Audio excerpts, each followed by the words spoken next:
Um, Hello, everyone. My name is Toghrul. It says contributor, but I actually just complain about things on Twitter. I don't really do much at Scroll. So today we're going to be talking about based versus non-based sequencing and the converging paths of them. Well, actually, there's a bit of a rug pull. I'm actually going to talk about why roll-up decentralization matters first. I think I was just a bit too tired, and I was like, base sequencing is a bit too complex, so I'll just write something about decentralization. So, yeah, let's start with the obvious. Decentralization is important. Why though? Like, why do we even care about decentralization? Because a lot of people are just using that term to virtue signal and say, oh yeah, we're aligning with the values. But why should we care about decentralization? I mean, is decentralization the end goal or just the means to an end? And I would actually argue that it's the latter, is the former. It's actually means to an end because if we can achieve the properties that we desire from decentralization, otherwise we don't need decentralization because decentralization introduces overheads, etc. And it's not very useful if we already have those properties. So what are those properties?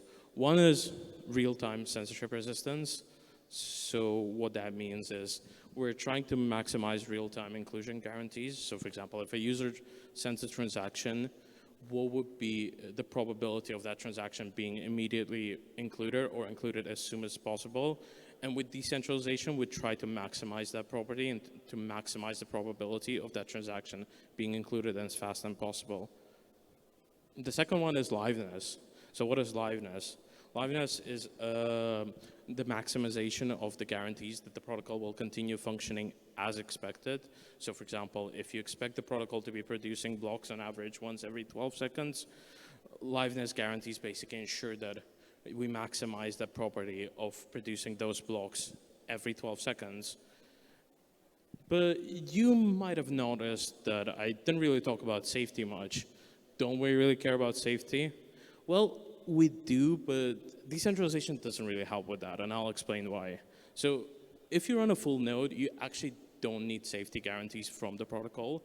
And the reason why that's the case, if let's say a leader for a certain slot in Ethereum proposes a block with an invalid transaction in it, or proposes a block that has an invalid state transition, the full node will just reject it. So there's no reason why you should care whether the protocol guarantees the security or not, the safety or not, because even if the honest majority votes for that invalid block, your node will still reject it as long as it's honest. So it doesn't really matter what the rest of the community or the rest of the consensus thinks about that particular block or a transaction. So protocol safety guarantees are only relevant to light nodes or light clients, which means that, for example, if you run a client that only verifies the headers or the consensus correctness, you kind of rely on the consensus to ensure that the transactions were validly processed. And so you need the safety guarantees there. So I'm not sure if you want to say that decentralization, safety is necessary for decentralization is necessary for safety or not, but like it's a judgment call whether you want to see it from the view of full nodes or any user whatsoever. But as you might rightly point out, is people, including myself, have been shouting that rollups inherit censorship resistance and liveness guarantees from the base layer. Why are we talking about this right now? Well, it's a bit of an iffy subject. It's a yes and a no answer. So rollups inherit conventional censorship resistance and liveness guarantees from the base layer. And basically that means that there's a certain timeline. So I don't know, like let's say you allow for a period of 1 day within which you guarantee that that transaction is going to be included, but you cannot guarantee that it will be included immediately. So there's no way by default for rollups to maximize that property. There are certain tricks how you can improve that, but I'll delve into that in a bit. So for example, in Ethereum, that T is typically very large. So the period within which you guarantee, it's either 12 or 24 hours. And that might be useful for certain applications or certain types of use cases, but that's not actually useful for a lot of applications. So for example, what if the sequencer is censoring an Oracle price update? So let's say there's a lending protocol that wants to liquidate a position because the price dropped below the margin rate, and basically you're waiting for the price update to come in for you to liquidate that position. But let's say that the person whose position is about to be liquidated has paid the sequencer to censor them, to censor the price update transaction. So what happens now? Well, you have to wait for the 12 or 24 hours to be included, actually. And by that time, it might be the case that the price dropped very low, and basically the liquidation point has passed, and now the lending protocol is left with a lot of bad debt. And so I don't think it's a really good approach when it comes for these kinds of use cases. So how does decentralization help in this case? Well, in this case, we can say that roll-up decentralization means sequencer decentralization. I'll ignore the complexities of like ZK rollups having prover decentralization or challenger decentralization in the case of optimistic rollups, etc. It's too long and too boring to explain. And so decentralization enables rollups to drastically improve real-time censorship resistance guarantees and liveness guarantees.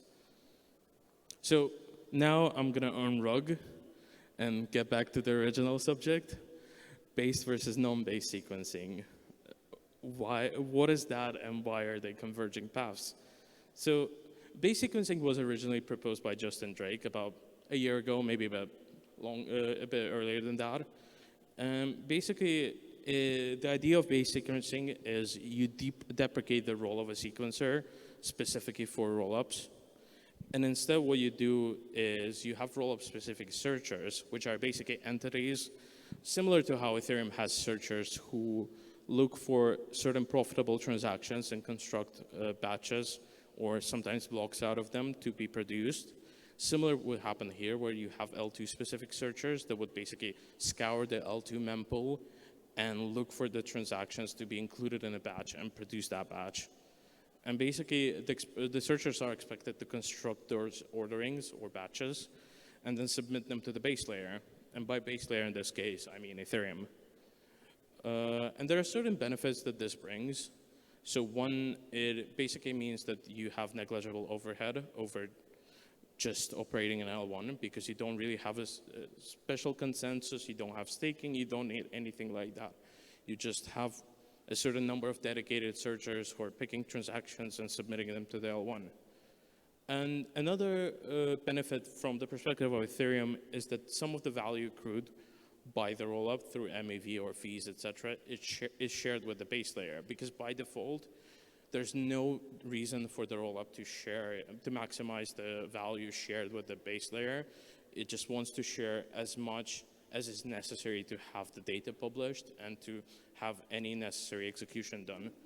But this allows you to actually have a bit of a fairer system in which the value is shared in a more fair way.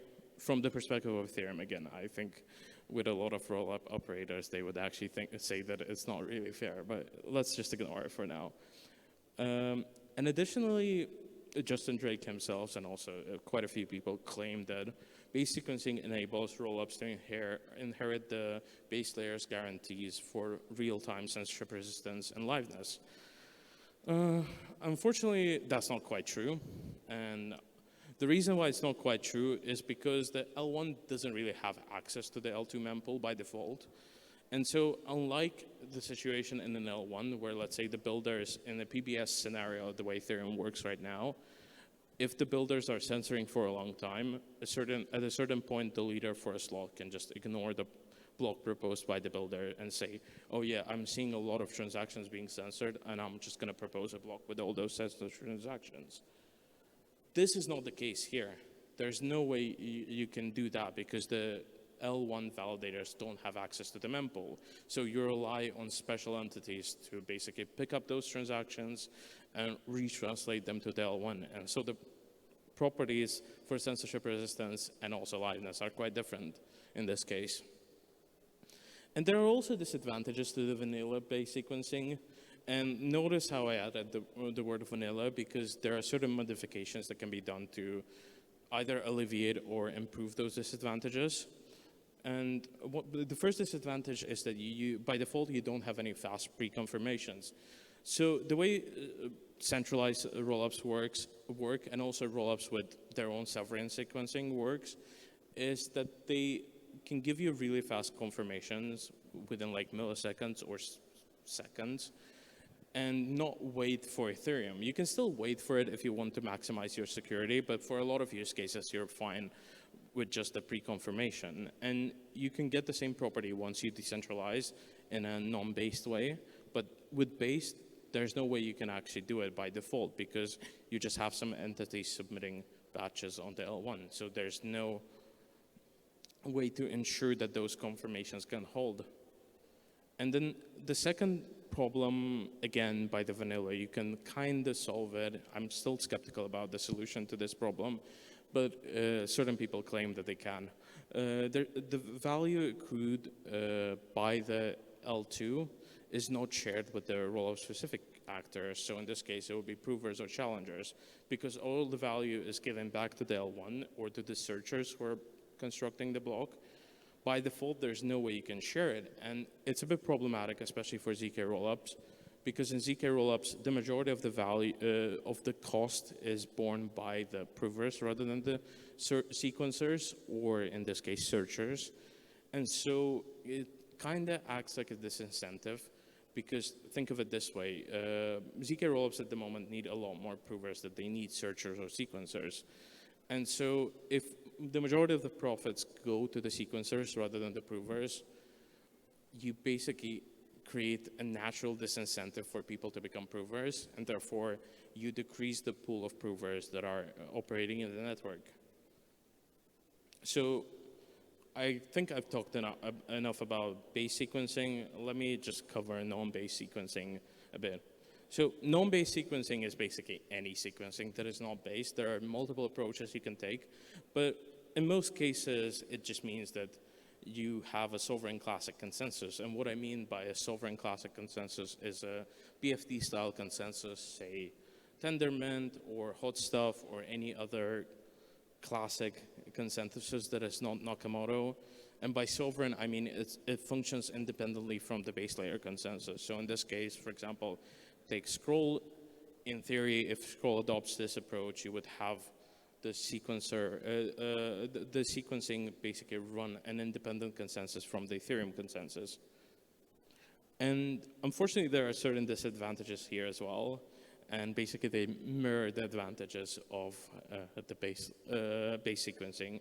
So the main one is you get worse real-time censorship resistance and liveness guarantees versus base sequencing, vanilla base sequencing. And so why is the title saying that they will converge? Because they seem quite different paths in an attempt to solve the same problem. So why am I saying that they'll converge? So simple questions. How do you improve confirmation times of base sequence rollups? Well, you just add a sovereign classic consensus, which means that you're essentially emulating what non-base rollups do, sequence rollups do, but for base sequence rollups. So how it will work is essentially it would act as a finality gadget, so you would have the happy path where it's just base sequencing, and then on top of that, you would have this finality gadget to basically finalize it for you. So basically,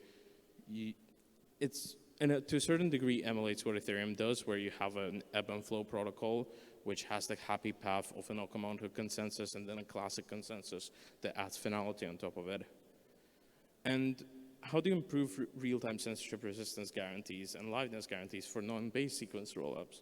Yeah, I guess you should have guessed the answers by now based on what I was implying before, is you introduce the base sequence fallback. And what I mean by a base sequence fallback, essentially if no batches are produced within a short period of time, let's say a minute or 2 minutes, then you make the batch publication permissionless, which means that you essentially emulate base sequencing. And this allows you to improve the real-time censorship resistance guarantees and also liveness guarantees quite drastically.